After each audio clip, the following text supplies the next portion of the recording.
On reprend le cours de notre débat sur la réforme des rythmes scolaires avec sur le plateau Laurent Croisier, représentant du collectif d'enseignants des Dindons, Sylvie Vermeillet, présidente de l'association des maires du Jura et Isabelle Cauet, secrétaire générale de la FCPE du Doubs. La semaine de 4 jours et demi, en fait, est toujours effective dans certaines communes qui ont choisi de l'appliquer par voie de dérogation. Je propose tout de suite de regarder l'exemple de la ville de Toulouse avec une journée type dans la vie d'un écolier. Regardez.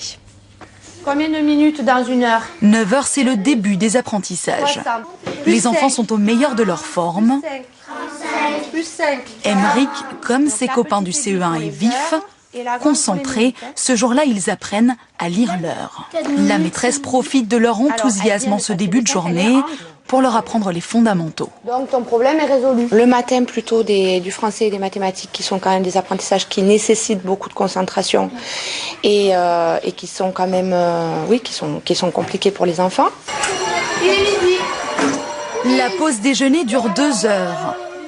Pas de service à heure fixe à la cantine. Les élèves viennent manger quand ils le veulent.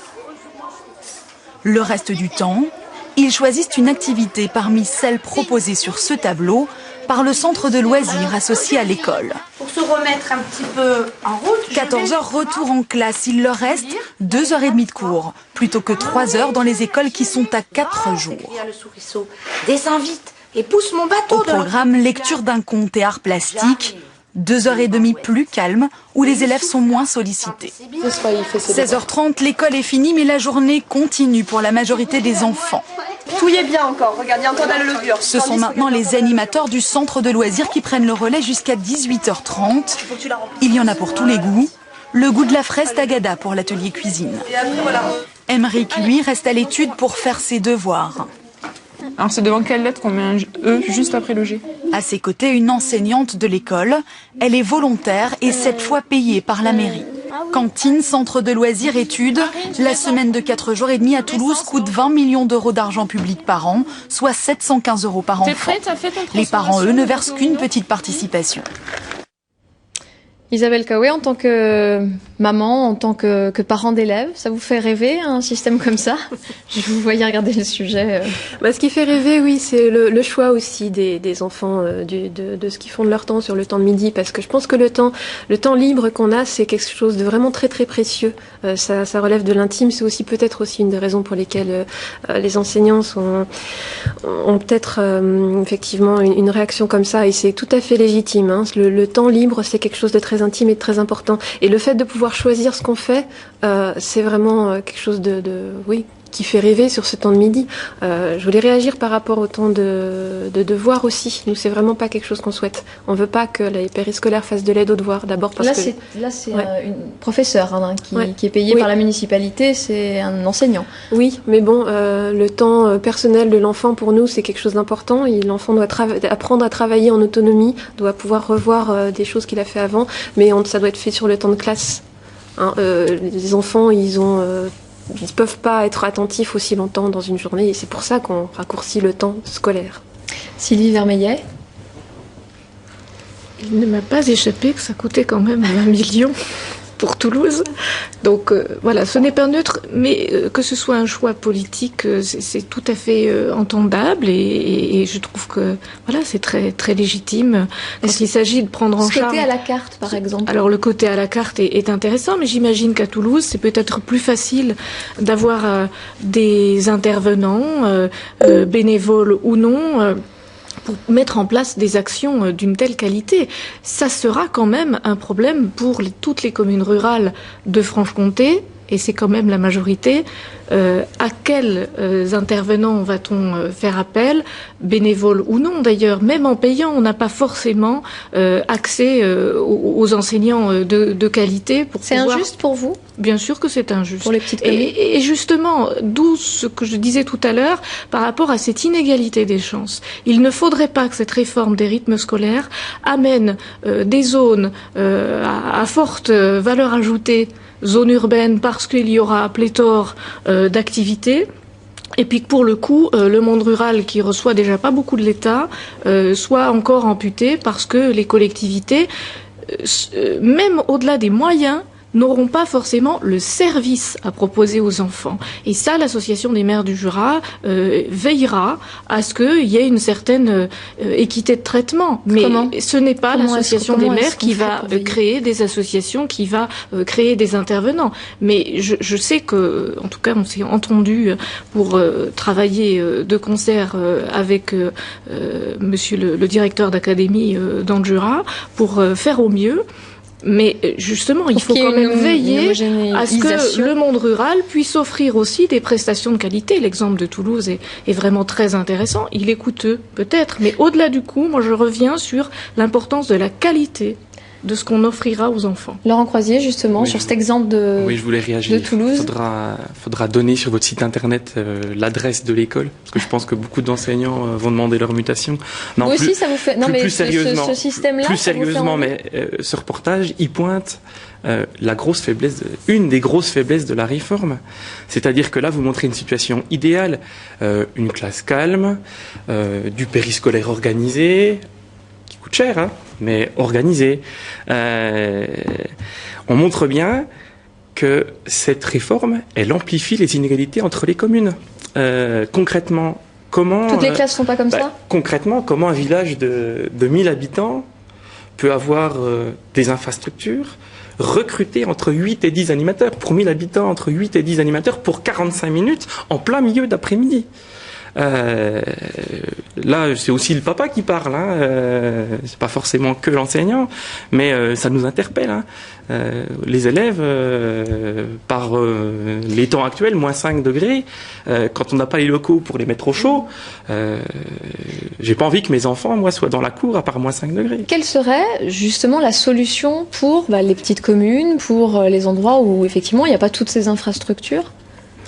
La solution, ça faudrait demander au maire. Hein, Est-ce que c'est une question de coût ? Est-ce que c'est qu'une question de coût ? Également, on n'en a pas encore parlé, je crois, c'est la question du taux d'encadrement. Le décret nous dit qu'on va prendre en charge la totalité des enfants sur le périscolaire, mais il y a quand même beaucoup de maires qui disent, écoutez, un enseignant peut être seul devant 30 enfants.